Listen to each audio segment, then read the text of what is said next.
The Honourable Adam Searle. Thank you, Mr Deputy President. This evening I rise to make some observations about Saturday's local government elections. Of the 5 million eligible voters in this state, only a bit over half actually had the chance to cast their vote. After forcibly merging some councils, the Baird-Grant Government has insisted on holding one lot of elections this year, with the rest delayed until September of next year. Up to 2.6 million voters had the opportunity to vote on Saturday, and they condemned the Baird Government in the results that we saw. But these are just the councils that haven't been forcibly amalgamated, so we wait to see with interest what happens when the next 2.4 million voters go to the polls next September. What we did see in the results, though, across both Sydney and in regions, was one of rejecting the arrogance of the current Baird-Grant Government. The swings to Labor across Western and Southern Sydney included Camden, Campbelltown, Liverpool, Sutherland, Blue Mountains and, of course, Penrith, among other areas. Labor also performed strongly in regions outside of Sydney, such as the Hunter, the North Coast and the Southern Highlands. And Labor has also won popularly elected mayoral votes in Lake Macquarie, Cessnock, and is likely, we think, to win Lismore, although counting will continue in Lismore and other places.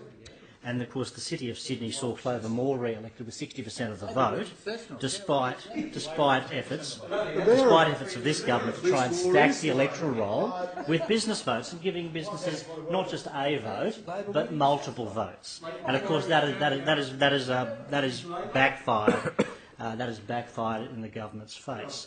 Now, of course, just to make some observations about Penrith and Blue Mountains, with which I'm most familiar. In Penrith, of course, at the state election last year, we saw a swing of up to nearly 10% against the sitting member. And, of course, at the council election on Saturday, there were swings of up to 11%.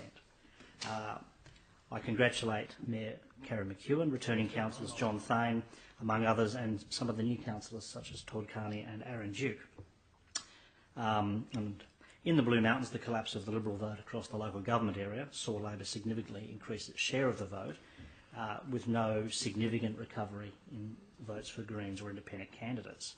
And while I congratulate returning councillors Don McGregor and Mick Fell, I make special mention of my successor in Ward 2, Romola Hollywood, who's proven herself to be an outstanding community representative and who also topped the poll this year. However, it's in the lower Blue Mountains that should be particularly scrutinised. Traditionally, Ward 4 of Blue Mountain City has been a Liberal stronghold covering Blacksman, Glenbrook, Mount Riviera and Lapston. And it's significant because it covers both Blue Mountains and Penrith state electorates, in part. At the last election, Councillor Greenhill, now the Mayor, secured just over 42% of the primary vote and pulled up his number 2 candidate, something that no party or ticket has done in Blue Mountains politics since the present electoral system was implemented in 1999. This year, in his third year as Mayor, he has increased his share of the vote to nearly 51%, with the Liberal vote shrivelling to just over 30%, a swing against the Liberals until over of nearly 9%. There are 2 reasons for this. First of all, Mark's outstanding work as a community representative since 1999, with only one term off due to work commitments, and this has included 3 years as Mayor, steering the city through the 2013 bushfires and, even more importantly, through the long recovery period afterwards, including dealing with the intransigence of the then O'Farrell government and insurance company insensitivity, work for which he's been recognised this year within the Order of Australia. But secondly was the extraordinarily poor choice of the Liberal Party to endorse former councillor and Liberal Party State Executive member Jeff Egan for Blue Mountain City Council once again.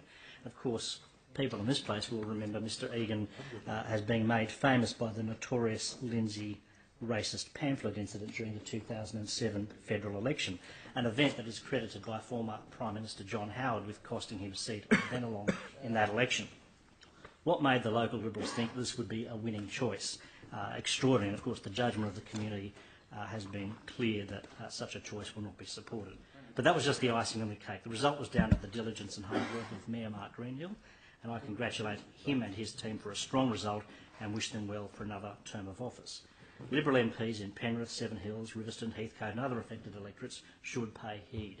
It's not just the ill-fated policies to do with greyhound racing or local government mergers, but reflects a wider concern about the failure of this government to maintain schools and hospitals, cuts to services, the contracting outs and privatisations, and of course major infrastructure project mismanagement, such as we're seeing with WestConnex, which is now taking its toll on coalition support. So the question for them is, will they pay heed or will they pay the price?